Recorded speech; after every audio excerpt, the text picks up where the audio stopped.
play with us. Yeah. Yeah. It was a long run. 15 miles.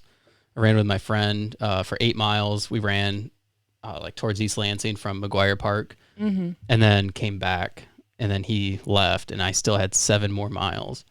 And I'm like, oh, Oh my I'm God. just hoping I'm done by noon. Yeah, like I said, I was like, I could do part of it with you. Like I would be a good warm up partner, and then I'd be like, bye. What's Good luck. part, like a mile too? Like, Oh God, I haven't ran in forever, so I don't know anymore. I think like having a pacer is a good idea. Having Yeah, somebody that helps you run, right. because like the first 8 miles with my friend Cipriano, like we just, I don't know, just chatted. We got into a rhythm, and he helped me keep pace. Mm-hmm. So, and then after he left, I had to like Pace yourself. pace myself, which actually was a lot faster than the pace with him. But Yeah, I mean that's why I like running on like trails and off road because I hate running in busy neighborhoods or busy streets well, then you got to because stop all you the have to time. like stop for cars or like go I don't even. around. It throws me off, and I'm just like, this isn't even enjoyable. I thought I was doing good, and you just threw me off. I don't even stop anymore. I typically just run out, and like, I mean, unless there's a car like right there. Otherwise, they can slow down. Good luck. Hope you're prepared to jump on the hood or something. If they don't stop, Yeah, just spin. do one of those superhero moves and just on the hood of the car. Yeah, yeah. I don't know. I ran a trail yesterday, or didn't run. I rode a bike on a trail yesterday in Grand Rapids, Okay. where I plan on doing my marathon, and it's a really nice trail. But what I liked about it was at a park, and then so you park the car, and then you can jump on the trail right there, Yeah. and you can also take it to like John Ball Zoo and like other Oh, places in nice. town. Yeah. But what was nice about it is it was a giant loop. Like I believe it was like 7-ish miles around, and so like that's the trail that I will be Okay. running. But I really like that. I'm like, man, I wish Lansing had something like this, Right. other than Hawk Island. Like Hawk Island's like, Yeah. The trails there and the river trail. And I mean, the last time I went on the river trail by myself, I got yelled at by some homeless people. really? Where were you running at? I mean, I guess it was like more of a walk. Or were they But like telling you to speed up? No, nothing. I was literally just walking, and you know, like the Michigan Midwestern, like you kind of smile and work and like the smirk, not work. And you awkwardly like say hi to people. And so I was doing one of those, and I was awkward smirk, hey. And then she didn't say anything to me when I said that. But then like when I came back and turned around because of the construction by Lansing Shuffle, she yelled at me to just shut up. I was Wow. like, yeah, it was very loud, and I Well, that's was, probably somebody that has mental illness for sure. Still startled me. I ran that way not too long ago with my friend Zorro, and there was 2 homeless people that we ran into. Like not literally run into, but they were like, one dude was sleeping under a bridge, and then another guy was sleeping at a bus stop, like an enclosed bus stop.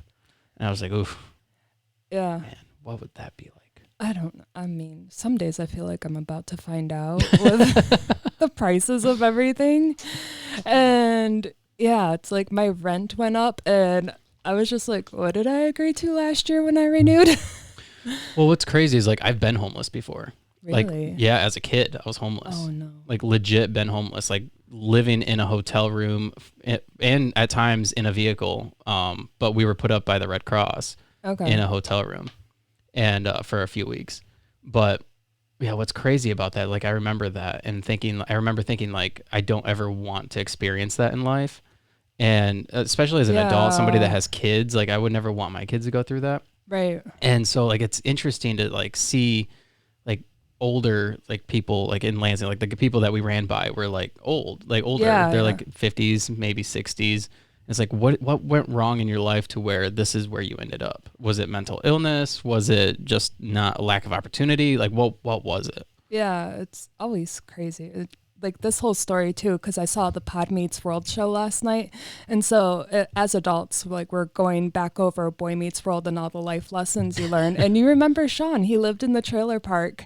And that one episode where his dad gets up and leaves to go searching for his wife across the country. And he took the house because they live in the trailer and basically left his kid homeless in Philadelphia. And so I mean, as a kid watching that, it's like, you know, it was always upbeat and stuff. And Chet was always like a great guy and just had that sense of humor. But then as adults, they're rewatching it. We're rewatching it with them. And they're like, how dark is that to have your mom leave, your dad take off to go find her and take the house. And then you're feeling like left and unwanted living with your best friend. And then ultimately the teacher takes you in. And it's like, that's wild. I never picked up on that as a kid because, like, yes, I knew it happened, but like I said, like all the characters were just like so supportive of each other and loving, and yeah. Where do you think like a storyline like that comes from? Like, is it from somebody that experienced something like that, or was it just like I mean, because every story is like inspired by something, right? Generally. I should have asked that. There was like a Q&A last night, and I was just like, I had like nothing because I wasn't prepared. I was so focused on embarrassing my daughter, and I was like, but that's a good question. I'll go to another show and I'll ask. Because like, I mean, yeah, I would think that that's inspired by something. Mm-hmm. Probably, yeah. It's like all I know was I learned where the name Topanga comes from. But that's where does it come from? There's actually a Topanga Canyon in California. Okay, and it's legitimately where all the hippies hang out. Okay. And so, yeah, they said one of the producers was driving by and somebody called at the time, and yeah, her name is Topanga because of Topanga Canyon. Wow. How inspiring. I know. Oh, I'm sorry about this. I feel like just mentally drained. I don't know. No it's worries. weird. I'm trying to like get into it. Yeah. Yeah. I mean, talking. Whatever. We're doing it. We're doing it. We're doing fine. it. Yeah. So what's been new? I know that since the last time you were on the podcast, you met with somebody from New York, correct? Pennsylvania. Mm-hmm. Okay. How did that go? What was that like? And how did that come about? Oh my gosh, she is an absolute angel. So, I've been pretty candid about like the FDA current rules, regulations, and whatnot, and I've posted it on my Instagram. And so she volunteers for this restaurant now, Tiffin Indian Cuisine. They also have reusables for all their stuff. And so when she saw my post from the Ingham County Health Department about the restrictions and what I need to do, she was just like, oh, we had to fight the same restriction. Call me. Wow. So I called her on Father's Day and we talked, and I had this massive headache because I didn't know what to do. Like what I went in with the health department, I had what I thought was a standard operating procedure that I took from updated food codes. And they're like, no, this is your reference material. This isn't a standard operating procedure. And so I was just like, oh my God, what do I do? It's like, it's common sense. The chemicals kill like 99.9% of germs. Like, don't store it in funky places. Like use common sense. You know, right. Something's nasty. Like, yeah. And so, yeah, she was just telling me that I don't need to spend a bunch of money on third-party testing because I was quoted like anywhere from $9,000 to $16,000 for that. And I didn't, but it's like, what else do I do? And that company, they have experience applying for variances with the health department. And so I thought like that was my best bet. And she goes, no, why do they create restrictions when you can just variance your way around it? They just want a filing fee. And I was like, that's a fair point. So what do you have to do now? Well, her being the angel that she is, and like this whole cause is very near and dear to her heart, she actually emailed me all the forms and what got their health department there to approve with their standard operating procedure, and it's already translated in Spanish. Wow. So yeah. So is this something this is the FDA? Yeah, the FDA. So it's federal. Puts out the food code, and the states choose when to adopt a new one. Oh, okay. So each state, like some states are like more with it and more current. Other states are like lagging Michigan. behind. Like yeah. Michigan. Mm-hmm. Yeah. So how do you get them to update that? I'm still trying to figure that out. I've Googled it and we're like, who adopts it? Like, because I've just shown up at like random things to talk to city people, senators, and just. And what is the response? Because I know that you're always like, every time I have a politician on, you're like, tell them about my business. I know, tell them about it. So what is the typical response when you talk to somebody who's a politician or a public figure? Actually, a lot of people like my idea and they're not aware it's a restriction. Wow. Yeah. And they're like, has anything been introduced? And I'm just like, I don't know. I was like, you're in there. I'm not. Wow. So who do you have to talk to in order to get it changed? Like, who's the person in charge? I don't know. Like, let's call them out. Who is it? I know. If anybody knows, please tell us. Like, now I'm kind of leaning towards MDART again because I thought it was them initially who adopts the food code. But yeah, do a Google search. Like, I've Googled it before, but it's like no clear cut answer that just, it wants you to dig. Just like with the variance form. It's like, once you get a variance from the health department, you realize it is nowhere on their website, and you have to like get a meeting and ask for it. Would it be in Michigan? Yeah. Yeah. Okay, here we go. Food and Drug Administration. Mm-hmm. So was it updated the last time in 2009? Yep. Wow. So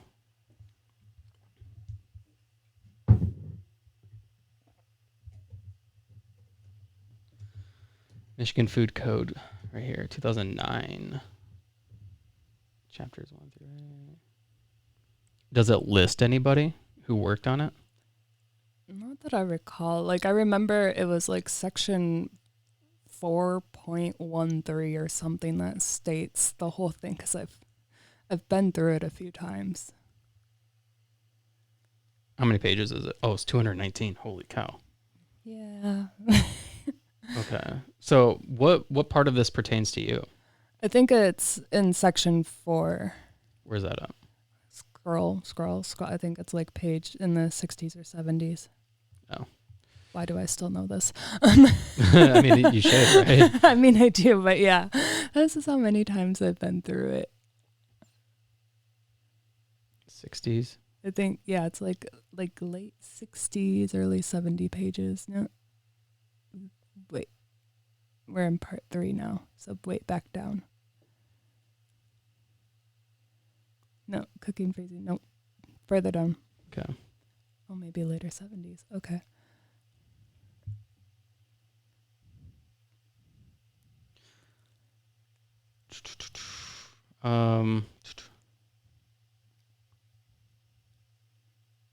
Nope. Keep going. Yeah. Section 4, I know that much. Oh, was I way off with my page numbers? Damn it. I tried. Would it be this? Food identity, presentation, and premises labeling? Mm-mm. Contaminated food. Right here? Yeah, I think it's equipment, utensils, and linens. Okay.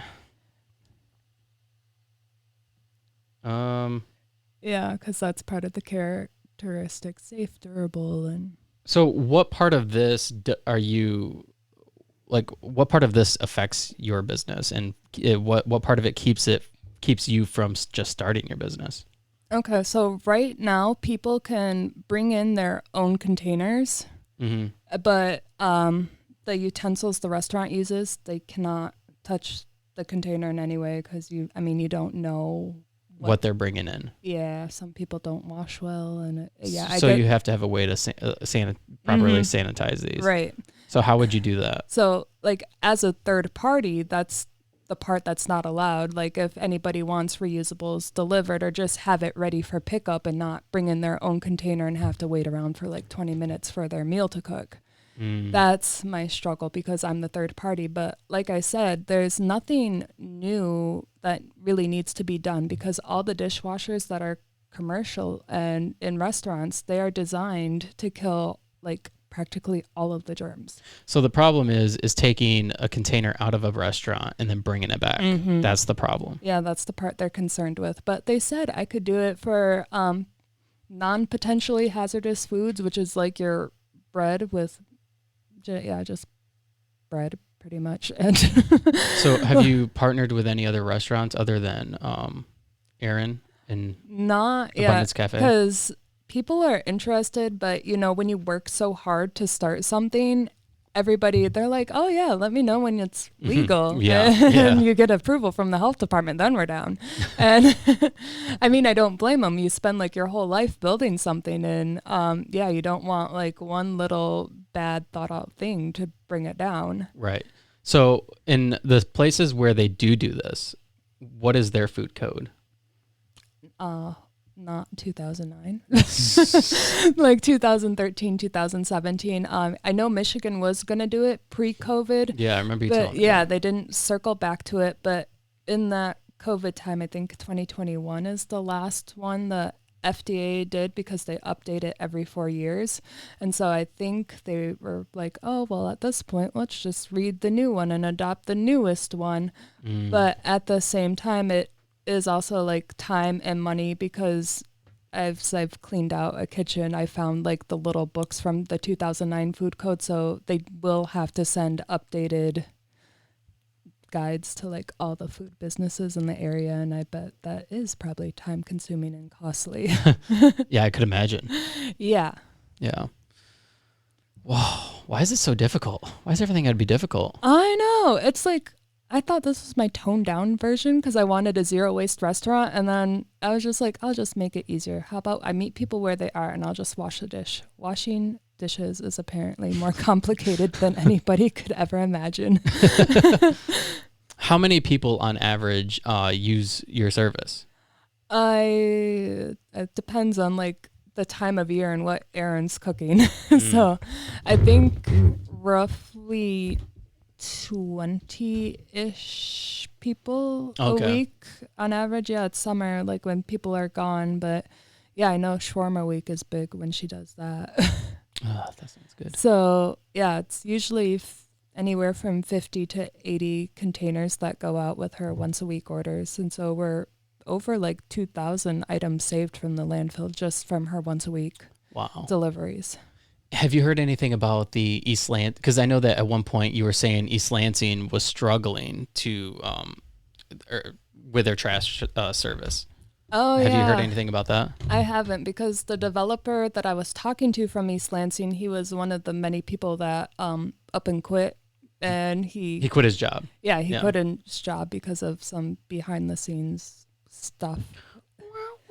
I know, I don't really know, but that's about all I know. And so he actually got a new job in Ohio, where he's from, with his family. So he is no longer here, and I no longer have inside details. Gotcha. Well, that's frustrating. Yeah. And I know that at one point you had said MSU was implementing the same thing on campus. Yeah, they were trying to, because that's what the Ingham County Health Department told me. They're like, oh yeah, MSU came to us too, and we haven't approved a variance for them yet either. For them, I would think it would be easy, because they're not really necessarily taking it out, right? Yeah, it's like out of the cafeterias into dorm rooms and having students like returning them. But right.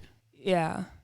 I mean, because you could start. Yeah, I would assume for them it wouldn't be a big deal. Right, and they have all the money and resources, and so like that was like kind of like off-putting, and I got myself down. I was just like, damn, if MSU can't do it. Yeah, that's frustrating. But I can do it. That's super frustrating. I can do it. You can do it. I can do it. You can do it. Yeah. Yeah, that's the attitude, right? Yeah. That's the attitude you need to have. Right, and because again, I don't know. Like, it is an idea and it is on their radar, but I don't know how much time or resources they are spending to it. Like, all their employees, you have a list of things to do every day. Mm-hmm. I mean, maybe a group of people they're not working on it every day. It's like maybe a downtime project or something. I don't know. Well, and it might not be a priority. Exactly. Yeah. I mean, because if they don't care about like waste, then what's the incentive? Right. So I don't know.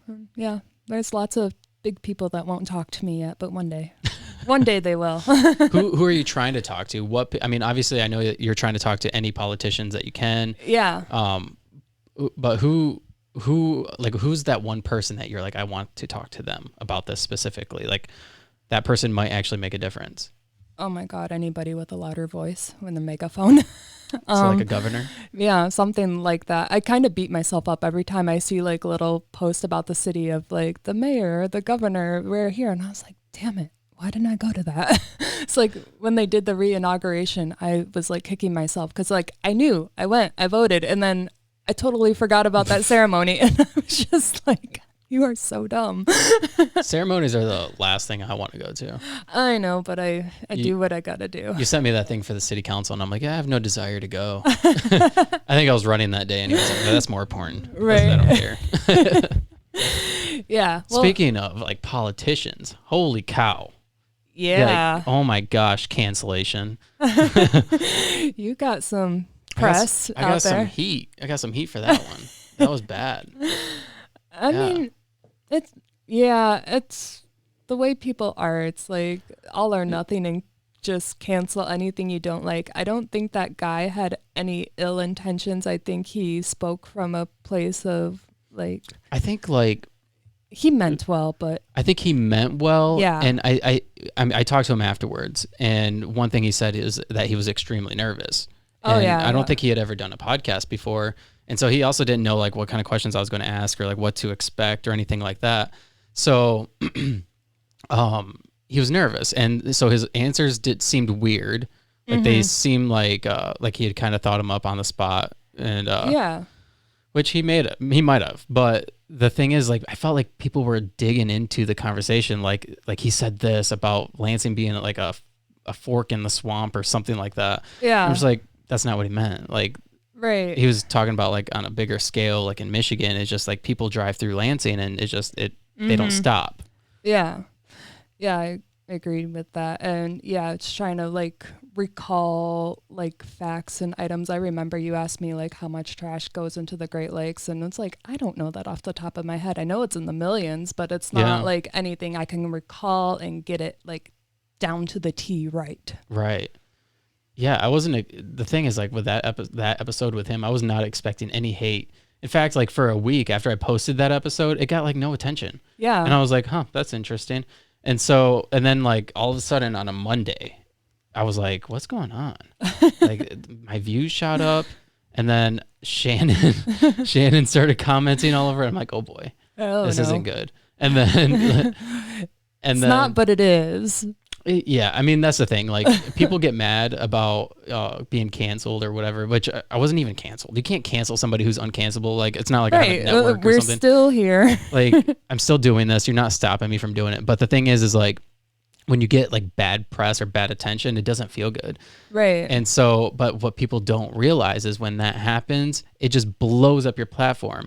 Like, the video went from 13 views to like now has like 228 views. Yeah. Like, that's pretty high. I was for trying a to city think of politician. something controversial to say, so we could get. Oh, you want to get controversial? I don't know. We can do it. We could get controversial. Yeah. What do you think about Jason Aldean?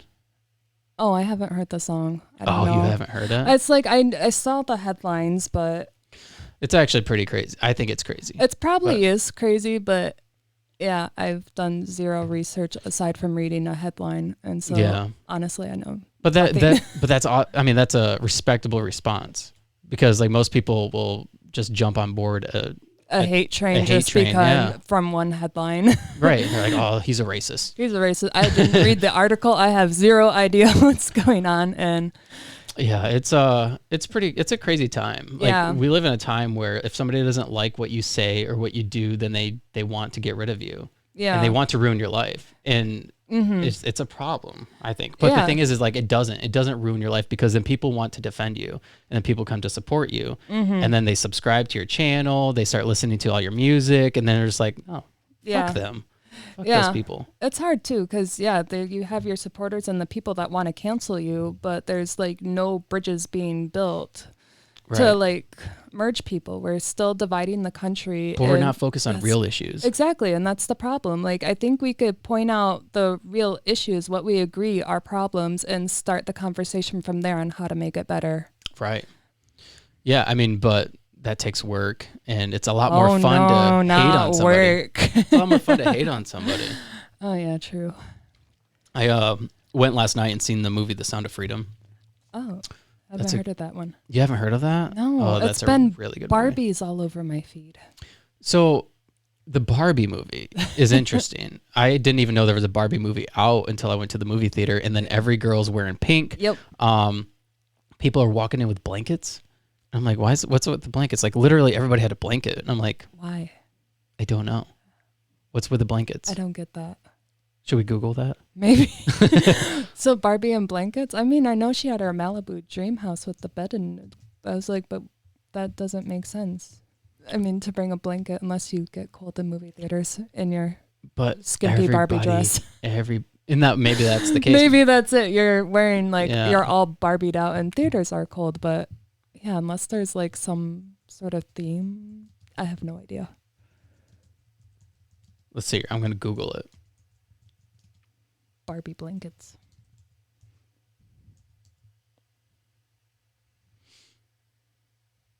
I was looking on the screen and I was like, I want to see your results. Let's see here. Why is everyone so damn excited about the Barbie movie? That's a funny headline. I might have to click on that one. Right.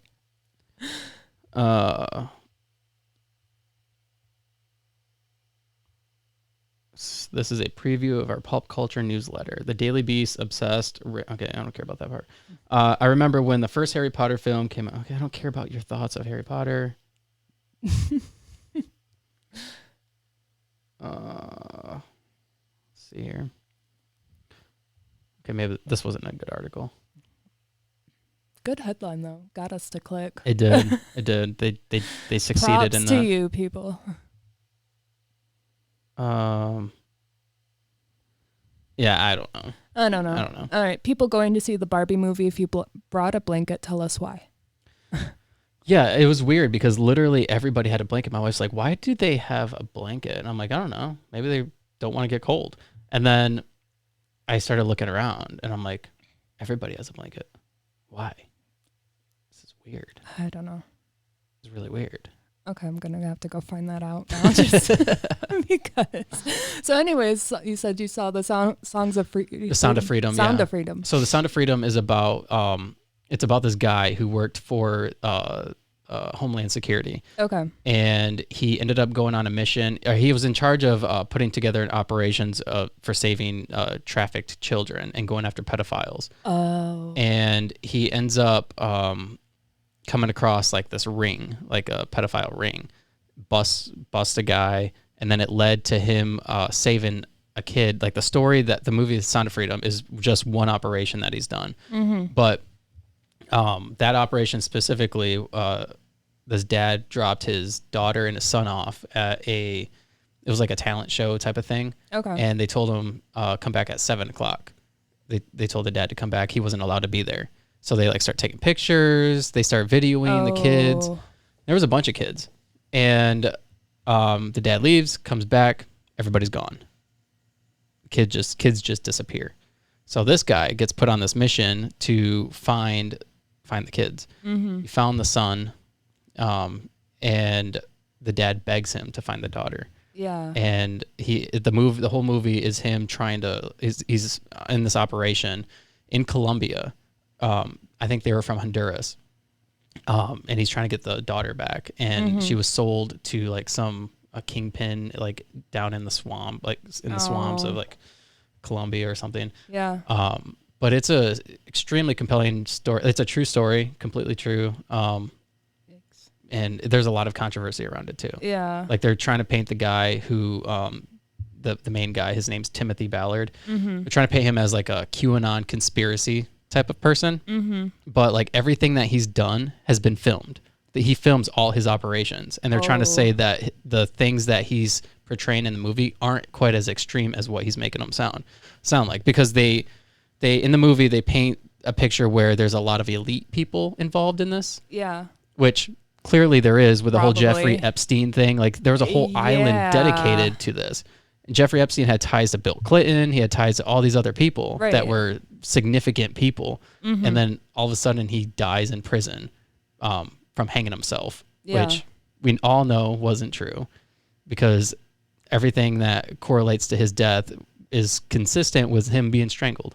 Mm-hmm. So conspiracy, but Yeah. There's the controversy for this. there's the controversy. And then I'm like, wait, no. Cancel. But no, so the movie was really good. It's a true story. Yeah, I don't know. I recommend seeing it. Okay. Yeah, I have to get my butt back to the movie theater.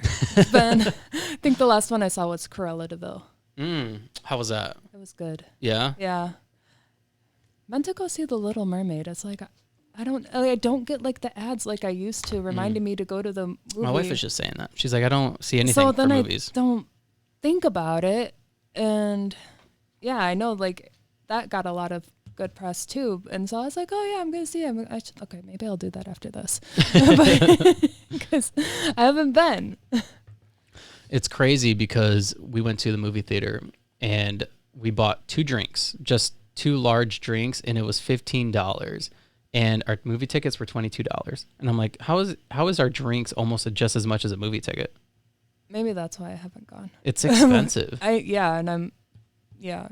Entrepreneurs are poor.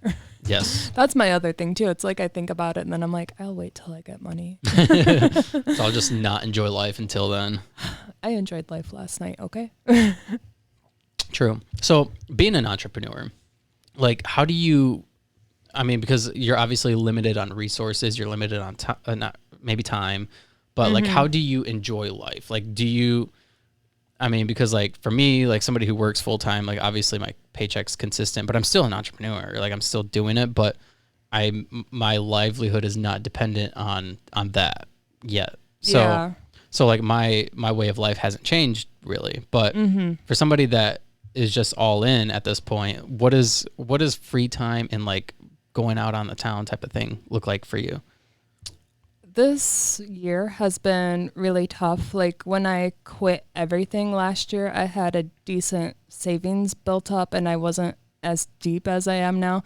So it was a great old grand time. Like last year, like I saw me and Aaron's like first video from last year. I was like, wow, I look so not stressed. I was just so optimistic and I still am. But like I said, I have like those little Rapunzel vibes where it's just like, oh dear God, what am I doing? It's like, it's almost August. I don't know how I'm going to pay rent at this point. And I do keep going back and forth where it's like, I am qualified for like a regular 9-to-5 job and I could get like a regular paycheck for a little while. I think about it and I'm like, no, like that's how stubborn I am. So in my time, like I've end up cleaning churches because basically it's a very flexible schedule. I'm allowed my hours, and as long as it's clean by Sunday or any other event, like I'm good.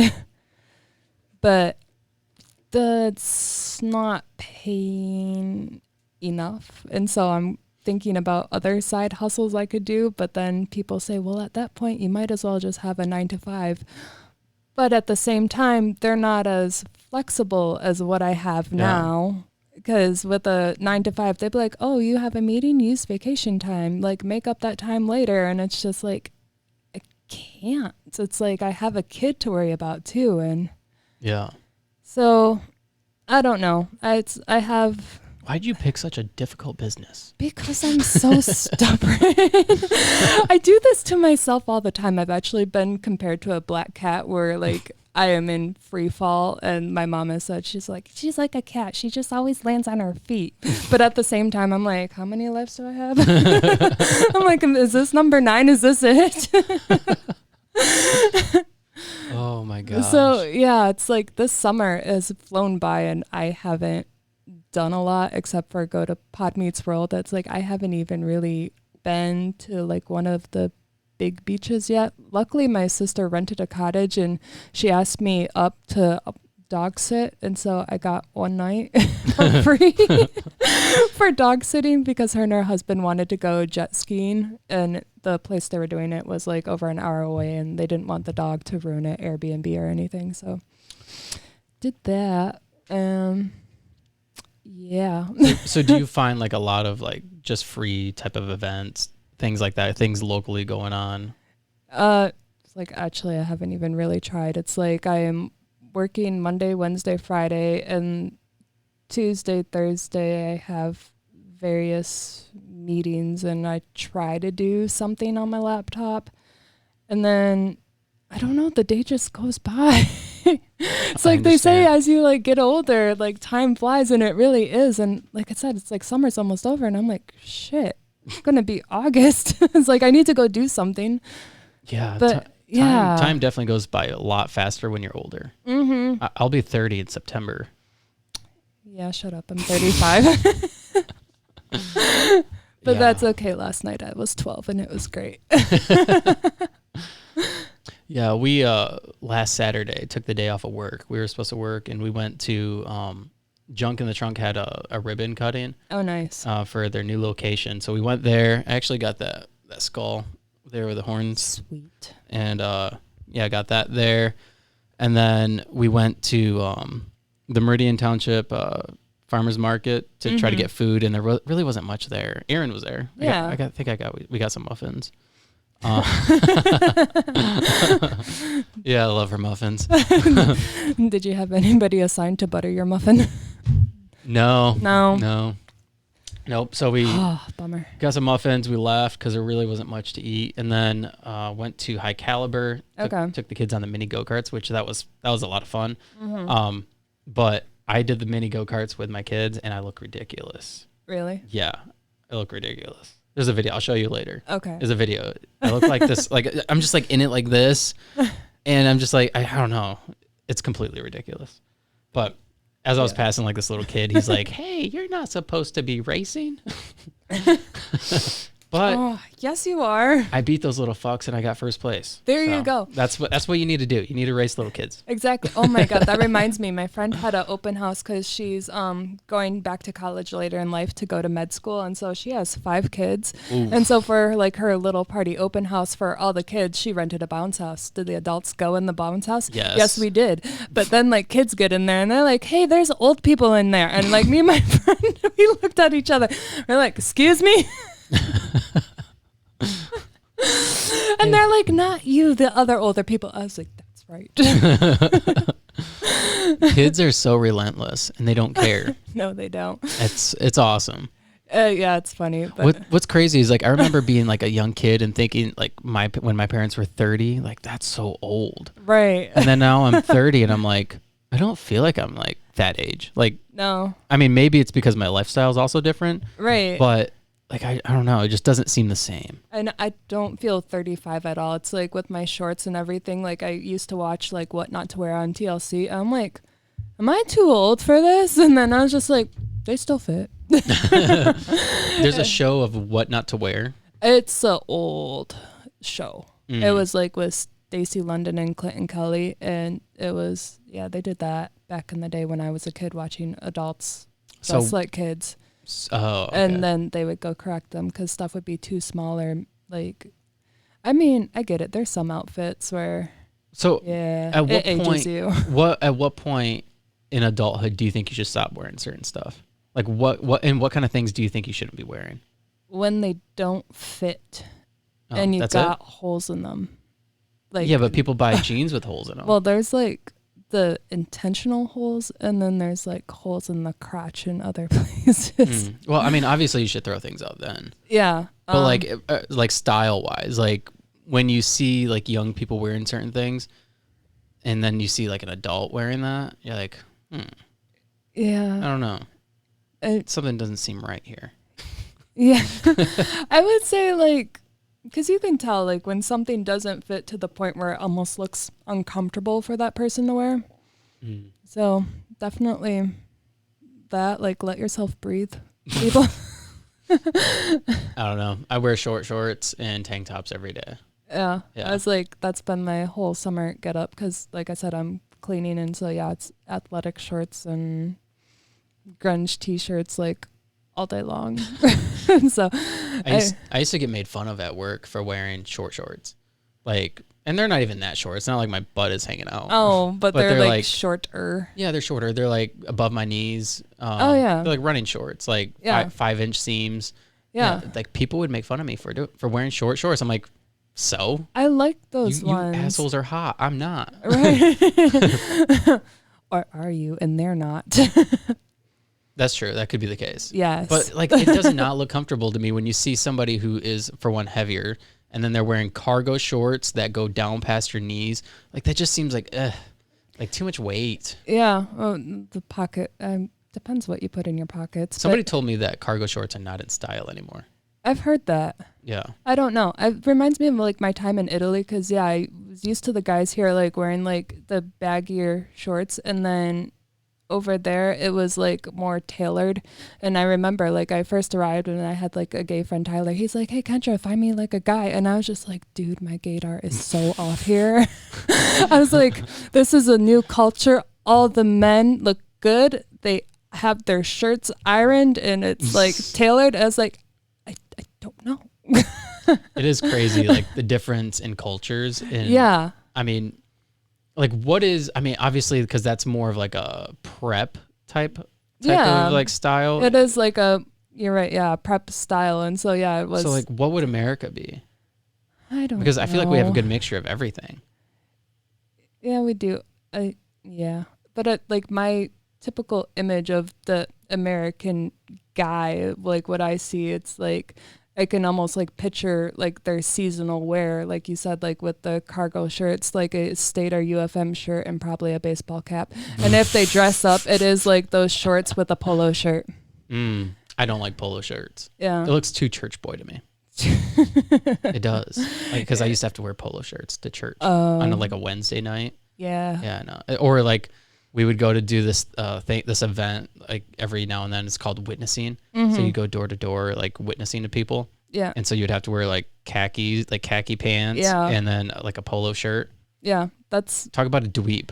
Like if somebody showed up at my door looking like that, I'd be like, nah, get out of here. Yeah. But that's what I imagine. Like guys that dress up nice here are like in the polo shirts and khakis or like the nice dress pants.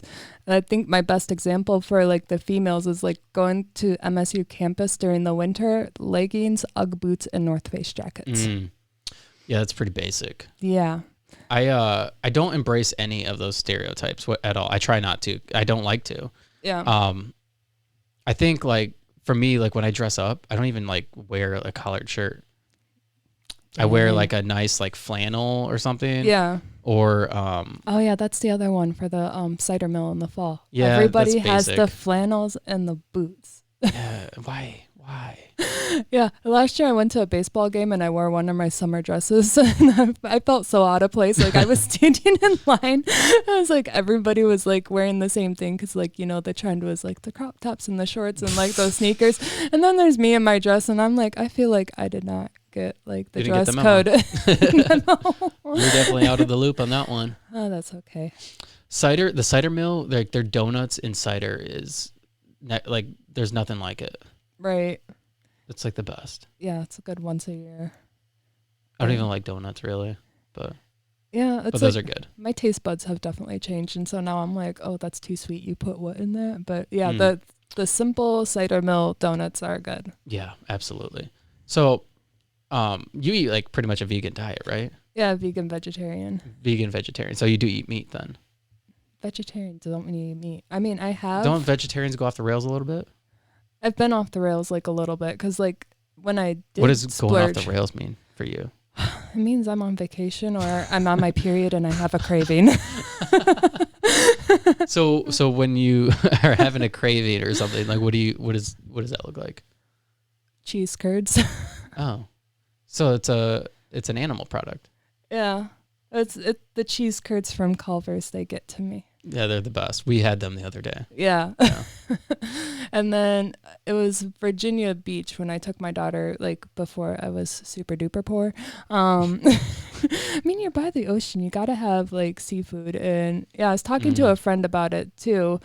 Yeah, it's like when I'm traveling, yes, I want to try certain things. I still think my big thing is like, I still don't want to support like factory farming or anything. So if you're like, gonna eat something, eat the quality meat from regenerative farms, people who are doing it right and not.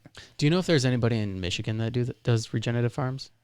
I don't know. I think the best bet is the people at the farmers market, but I don't know if they identify as regenerative farms or not. Well, there's a certain way that you have to farm. Yeah. Right? Yeah. It's like, I know I watched it on that, but now I can't even explain it. So I'm like, but yeah, that would be the best bet though. So when you were in Virginia Beach, what did you eat? You ate fish, obviously. The crab sandwich and calamari. And how was it? Actually, it was kind of a letdown. Really? The crab I don't know. Yeah. I don't like calamari. I've had it once, but it's kind of like, I don't know. Where did you have it though? I couldn't even tell you. Was it It's been so long. by the ocean or? No, it was in probably Lansing. That's probably why. But I like sushi. Have you had sushi? Yeah. I mean, I love sushi. I mean, I spent a good majority of my life eating whatever. So yeah. So what made you change your mind? Or like what made you want to eat vegetarian, vegan? It was actually trying to go package free. And so like obviously animal products and everything have packages. And so I saw online. Doesn't everything have a package? No, not your produce. You bring your reusable produce bags and then you go to Horrocks with your glass jars and you refill. Yeah. It's mostly like plastic packaging. So like my flour and oils and spices, I think that's my leeway right there. So yeah, I ended up doing this vegan challenge just to try to not buy animal products. And it started off a little bit rough because I was like, I don't know what to eat. And so, yeah, I slowly started learning new recipes and everything. And during that month, I felt amazing. Like, it was so easy going to sleep. It was great waking up. I felt like Buddy the Elf when he got a full 45 minutes. I was like, good morning. And yeah, it was great. And then I think it was because, too, I was like on a more whole foods diet. I wasn't doing the processed vegan, vegetarian stuff. So I was feeling extra good. And so now, yeah, like when I do it, I have some of the processed stuff. I'm like, man, I really need to do that whole foods vegan thing again because I felt amazing. Yeah, I mean, that's got to be the best way to go, right? I mean, the problem is with like a vegan diet or a vegetarian diet is the processed stuff because, I mean, that stuff's just as bad. Right. Like Oreos are vegan. Yeah. Yeah. And they also have glyphosate in it. Yeah, they do. Yeah. And all those other funky things. Yep. Which makes it addictive. Yep. Which makes you not want to stop eating it. Yep. Yep. I love Oreos. I know. I point that out to my daughter too, because like I get that stuff like once in a blue moon, like for a special occasion or for a sleepover, and she like downs a family size bag of chips, like her and her friends, and they finished like a family pack of like Oreos, something that I was just like, oh yeah, they'll have a few tonight. I can wake up and have some tomorrow. No, gone along with the chips and like the whole Blaze pizza. I got them. I respect it. And so, but we do talk about that. It's like, yes, I let her eat that. And I'm just like, do you understand why I don't buy this all the time? And I talk to her as she like goes through a half bag of chips and I'm like, Elodie, pay attention about how addictive that is. And then we have that conversation and it's just like, yes, you had like probably more than a serving size. We need to clip it up and put it away, like both of us, because if we leave it on the couch right next to us, it is gone. Yeah. Yeah. And so absolutely. It's an open conversation in our house about how it's a sometimes thing and notice how you're still like grabbing and eating and it's not good to be doing all the time. No, it's not. I mean, and that's why like when you have chips or something, you should just, well, honestly, the best way to do it is like weigh it out. Yeah. That's what I do with pork rinds every single day. I take a couple pork rinds to work. Yeah. And what I used to do was like fill like a sandwich baggie full of them, stuff it. I'd stuff it full and I'd eat it like with my lunch. Like I'd have my lunch and then eat that. But then I was like, I think I'm overeating. Yeah. So I started weighing it out and it's significantly less, significantly less. I'm like, wow, I was like way overeating. And ever since then, like I feel fine. Like I don't feel stuffed. I feel good. Like, right. Like it's not bad to eat things that are not necessarily great for you, but it's, you got to do it in moderation too. Yeah. And that's the thing with like Oreos. They're so addictive that you can't do it in moderation. You eat like one or two and you're like, yeah, I need it. I need more. It's a problem too. And then I noticed like how it's not as filling. Cause like I said, I went up north with my sister and I was just like, oh yeah, I'll just eat what they have. And like I remember having like a bagel and cream cheese while I was there, and it wasn't as filling as like some of the whole foods. Like I ate that thing and I was just like, okay, there's 100 some calories, but I feel like I've also eaten nothing. They make it addictive. They make it feel like you're not full. Mm-hmm. And so then you keep eating and eating. That's what glyphosate does. Yeah. Yeah, it makes and you keep eating. It's so crazy. Like when you're thinking about it and you're aware, and it's just like, yeah.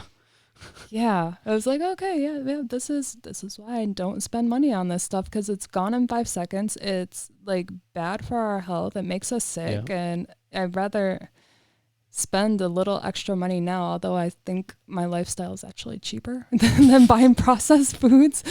But I think, seeing the thing is, like, I don't think there's anything wrong with it if you do it in moderation. Like, even if you choose to buy it and eat it like once a week, like, at least moderate what you're eating. That way, like, it doesn't become it's not a custom norm. You're not like, your body's not adapted to it. It's not addicted to it, and you're not craving it. Because once you get to that craving part, like where you're like, oh man, I want some Oreos right now. Yeah. The thing is, like, your body only craves what you put in it. So once you get to the point where your body's like, I want some Oreos, then that's the problem. Because then you don't stop.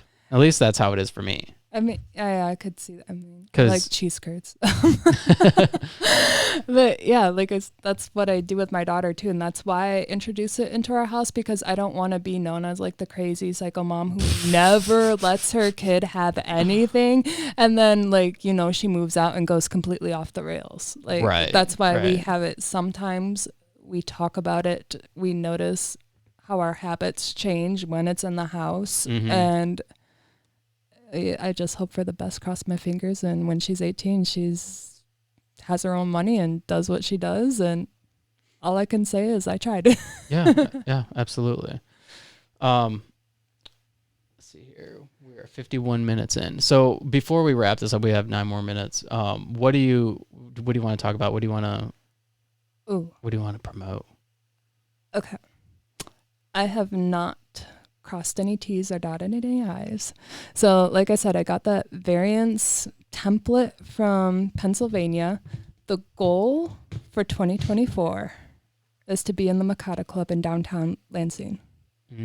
So that is currently what I'm working towards. So is that when it opens up in 2024? Yeah, the goal is like spring 2024. They said in their dream world, they'll have all interested vendors applied and like set in stone by this October. So it's going to be like 15, 16 different food concepts. So they want to pull me in because they want to showcase what a downtown capital city should have. So something like that would be probably ideal for your kind of service, because even if somebody's going there for takeout, they can put it in a different container. But if they're eating it there, then they can put it in that reusable, and then they just recycle it somewhere in there, and then they can just take it and wash it. What's that? We're reusing, not recycling right away. Well, you're recycling if you're reusing it, right? No, you're recycling. Recycling like goes to a facility, it gets melted down into something new. Reusing it is keeping it as is. Okay. Okay, well, reuse it. They could put it somewhere like in the food court, and then somebody comes and collects it and then washes it in their facility, so it doesn't leave the building. Yeah. That would work for the food code, right? I mean, that's like regular dishes though. Have you thought about, it is like regular dishes. Yeah. So. Yeah. But it's still, I see what you're saying. I mean, it works. We also talked about catering events. Catering, because like it stays in a location, and then it could easily come back. Right. Have you thought about the Lansing Shuffle? One of my mentors sent or is going to send an email to one of the developers. I didn't realize those people were out of Detroit. I thought it was the Gillespies. Oh, I don't know. Well, maybe they're working with Detroit people. Huh. I don't know. Oh. I don't know. They said they would email their people and have them call my people, which is me. So you are trying to get in there then? Yeah, like I said, that's a goal. And then for the makers, they're going to have like a little shop and everything. So if you're like making salsa or anything, they'll have a little storefront for you to sell. And then, yeah, I think the maker space is going to be more geared towards catering, food trucks. It's going to be in the downtown Nat building. Oh, okay. Yeah. So isn't that the Makata Club? Yeah, that's the future home. Yeah. That's what they're calling. That's what they're calling the makers. Or, yeah, there's like the restaurants and then the food makers. So you're going to have like 5-ish restaurants, and then the rest are going to be makers, which is going to be like a kitchen prep space for, like I said, food trucks, catering, and anybody who wants to sell their products in stores. Interesting. So the food trucks will just go inside the building. Like the people will just make their stuff inside. Yeah, prep whatever they need to prep, load up their truck, and go to their event. Okay.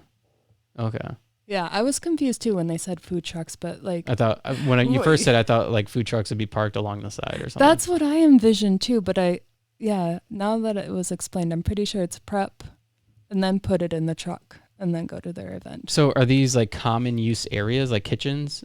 Or will like certain restaurants rent certain spaces? I think there was a map. It's still not done yet. So I think it's going to be common shared. Okay. But yeah, it's not done yet. So I'll keep you posted. Have you thought about that with food trucks? Yeah, that was another option too. Cause like at the farmer's market too, they were also interested. And so just fill it, kind of do like a picnic vibe and just plop it in there, because that could work too, possibly. Right. Yeah. Yeah, Have you thought about that? Yeah, lots of thoughts. Yeah, I have lots of mentors. Yeah, lots of thoughts, lots of fun. Do you know who's a really good food truck? Is the Precious Piani? They were at the food market. Once. Was that when I saw you? Yeah. With Aaron and yeah. Yeah, they have that trail, like that horse trailer. Mm-hmm. Their food was good. I'll try that next time I see had them. Tacos. They had meat in it and eggs. No. Do you eat eggs? Sometimes. Yeah. One of them had eggs and it was really good. Yeah. Really good. You have to. She's actually coming on the podcast too. Oh, nice. Yeah. When she's coming? The day I'm supposed to run my marathon, so I need to reschedule. You can run and do a podcast. Just have her run with you and run and talk. You should keep pace. I could probably do that. Oh, totally. That actually would be a fun thing to do, I think. Yeah. I actually thought about that. Like, if I could get somebody to video it, yeah, like run with me, I have the microphones. I could just clip on a microphone. I got a bike. You might crash. Probably. You'll need like a tandem, somebody else behind. Oh, that's an idea. Yeah. That'll work. Yeah. I did think about doing something like that. I think it'd be fun, but I don't know. We still got to do our vlogging story. Yes, we do. And I actually haven't done anything with any of the vlogs that I did film, except for one or two. Okay. Two. Well, we'll get there. Yeah. It's just time. Yeah. Too much time. Like, and now I'm working 10 hours a day. Ugh.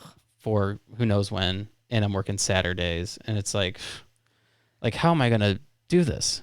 How am I going to do any of this? See, you might get to the point where you just say, fuck it, and come clean churches with me.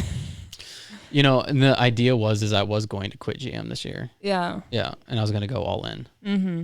I just haven't. It is terrifying, because that's like when my low points like come. It's like, okay, what, like in this free fall space, it's like, yeah, I have some money, but again, I don't know how I'm going to pay rent in like a week or so. But in the end, I know I always find a way. Right. But yeah, that free fall of finding the next step is like oh shit, what did I do? Yeah. I mean, I think if you believe in yourself and you put the work in, you can honestly do anything you want to do. Right. And everything else is just a product of like hard work. Yeah, I think that's what it is too, because like everything I've done so far, I keep showing up for myself, and everything has just fallen into place. Like I went to that city council thing like with the church, and I ended up meeting somebody who's actually helping with the Makata Club, who's running for city council, and she's like, oh, we're gonna probably be crossing paths a lot. And then to like keep doing what I'm doing and posting my journey, and just having somebody reach out to me and send me everything for like a variance, and just to have like the Makata Club like lined up as a perfect opening to have potentially like 15 possible clients Yeah. from the get-go. And so I was like, this doesn't happen. It just seems to be falling into place. I think your business would have been perfect, like right before COVID. Yeah. Like right as COVID was hitting, they probably would have been like, yeah, we need to update the food code because this will help restaurants. But no. Yeah. Well, it's still going to work. It's still going to work. It'll still work. I just think that like you would have had a better like start from like the public health standpoint. Yeah. Yeah, from like the officials. They would have been like, yeah, this is something we have to do. Right. But I mean, like I said, everybody's been super supportive, and yeah. a lot of them don't realize it's a restriction unless you work for Ingham County Health or are familiar with the 2009 food code, which is very far and few between. Oh my gosh. Well, I wish you the best of luck. Thanks. And yeah, you're doing it. You're still doing it. I'm doing it. Yeah, I'm not giving up because I see the end result and it's going to work. When was the first time you were on this podcast? Was that like a year ago? Yeah, I think a year ago. Yeah, that's crazy. Yeah. And so you've been on like, this is your third or fourth time? Third with you. I did another one last week, maybe it was Wednesday. I have another one coming up Tuesday. Oh, and before Pod Meets World, I did meet with like another refill shop, and she runs Walking Lightly in Ferndale. And so she's also going to connect me with Make Food Not Trash, I think is what they're called, in Detroit. Oh, wow. Because I do also want to launch some zero waste cooking classes with like 4 different themes: reducing food packaging, reducing food miles, finding more efficient ways of cooking using less energy, and cooking with food scraps. And so that's actually what these people do. They go around and take the scraps from the kitchen, and they have like professional people who can make meals and serve them to people. Wow. So when do you plan on doing something like that? She's going to send out an introduction email, and yeah. Soonish. Cool. And when you do that, will that be on your website? Like how does one sign up for that?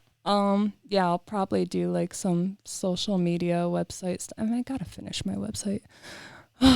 Yeah, it'll be listed somewhere. I'll probably be like, hey, David, can I get back on your podcast to promote this? And we can do it. Yeah, so something like that. So yeah, just keep following, and yeah, more updates to come soon, and hopefully bigger things in 2024. Awesome. I love it. Thanks for doing it, Kendra. Thanks. This was fun, as always. As always. I feel like I was exhausted during this and like just trying to mentally think of things, but I think it was fine. It's always fine. We always just talk. Yeah. It's fine. Yeah, it's fine. Okay. Yeah, we did it. We did it. We did it. Go run. We're an hour and 2 minutes in. All right. Cool. Thanks, everybody. Bye. See ya.